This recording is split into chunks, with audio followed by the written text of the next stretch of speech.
alaykum. Bugun sizlar bilan Shermatov Qiyomatov musiqasi bilan Oymomajon rom bo'ldi asarini kuylab, demak u bilan tanishib boramiz. Oymomajon rom bo'ldi qo'shig'i demak 2-4 o'lchovida yozilgan.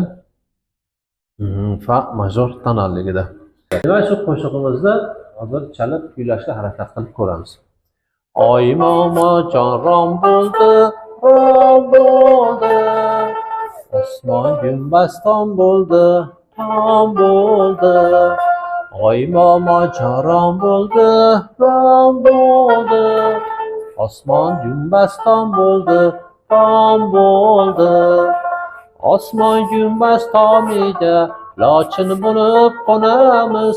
Yorug' yulduz yuziga muhrimizni qo'yamiz. O'zbekiston bayrog'in oy ustiga tikamiz. Osmonning qo'rig'iga oltinchi yigit ekamiz. Osmonning qo'rig'iga oltinchi yigit ekamiz.